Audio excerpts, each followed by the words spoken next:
Good day. This is Dr. Jana Price-Sharps from Mind Pilot.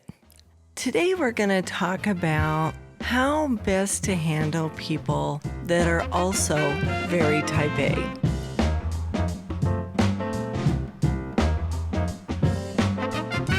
And I say also because most of you who listen to this podcast are probably type A, meaning you're very direct, you're very maybe opinionated, you tend to communicate in orders. And I know that isn't all just type A, but you're very assertive in your beliefs or what you want done. And, you know, in your job, that's the way you communicate at work. You know, if you're a police officer, you don't say, "Would you mind sitting down and I'm going to put these handcuffs on you." You know, if you're working in the fire service, you're not saying, "Oh, here, come over here." You know, you're not talking to a coworker. You need to put that on the, rig or whatever. You're giving orders most of the day. So what happens when you come home and you're married or in a long-term relationship with somebody else that has a job like that? Maybe they're a teacher and maybe they're used to giving directives all day. So what do you do with that? How do you communicate with it not being about who's going to win? Because a lot of times when you get two type A people in a long-term relationship, then the communication is often about who's going to win, who is going to take this over and be right, who is going to get the last word. And, I tell people, you might win the skirmish, but you're going to lose the war, so to speak. If you keep doing that, both of you, then eventually you're not going to want to talk to each other because it always ends up being this big argument. So I'm going to say something that's almost blasphemous to people that are first responders, but hear me out before you turn off the podcast. Sometimes it's okay that somebody has a different opinion than you do. Oh, I know. Hang on. If it's life or death, it's a different situation. But whether or not you buy this toothpaste or that toothpaste, how the toilet roll goes on the little spindle, how the dishwasher is loaded, I want you to take that step back and ask yourself, does this really matter? Is this really that big a problem? Or is it just something that's kind of annoying and I can just let it go? Okay. I have a couple that I worked with years ago, and they just hated how the other person put the toilet paper on the spindle. It was such a big deal to them. And so they ended up resolving it by, and I know this sounds nutty, but hang in there, that every time they used the toilet, they changed it around. And then the next time the other person used the toilet, they changed it around. I'm like, do what you got to do. If that's so meaningful for you and it's meaningful to the other person, who cares?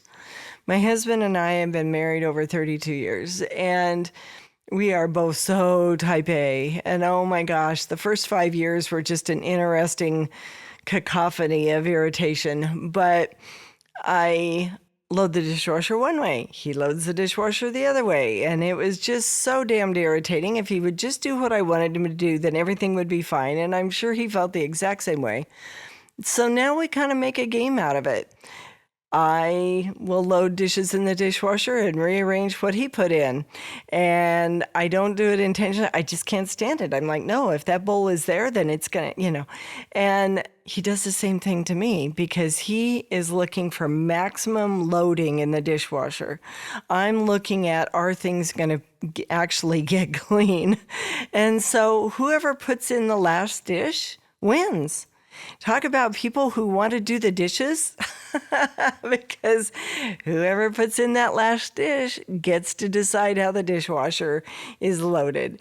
And we laugh about it. We don't get mad about it. We don't argue about it anymore. We haven't argued about it for like 25 years when we kind of figured it out. This is just ridiculous. Whatever. It doesn't matter. So now it's kind of like a game. But you need to really think about that if you're married to somebody who's also very opinionated. How can you make a little bit of a game out of it? Or maybe one roll of toilet paper goes this way and the next time you get your way. I don't know. But you're going to have to figure out some way of not getting mad about it, but being able to work it through with the other person. And that's tough because especially you first responders or veterans, you were in jobs where you had to win. And if you didn't win, people died.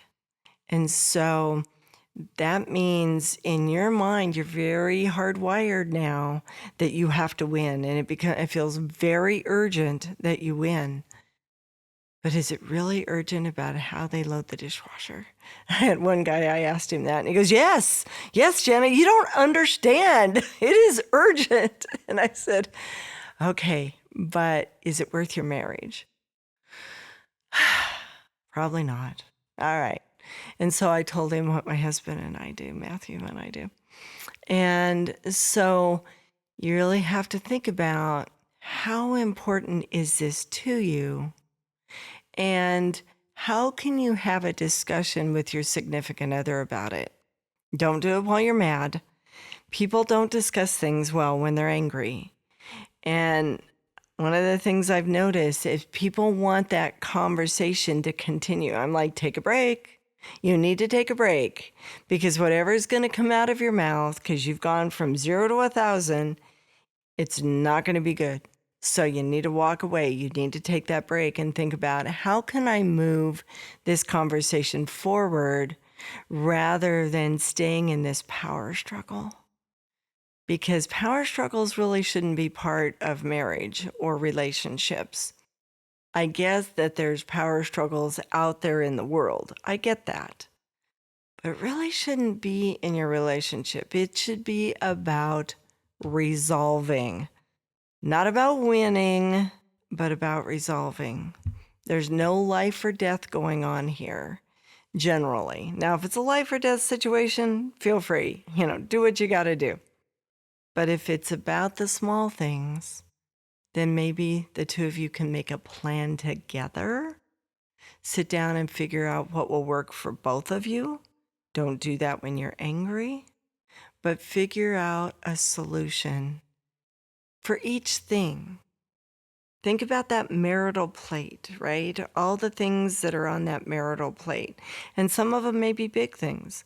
Some of them may be small things. Some of them may have to do with children or finances or sex or something like that.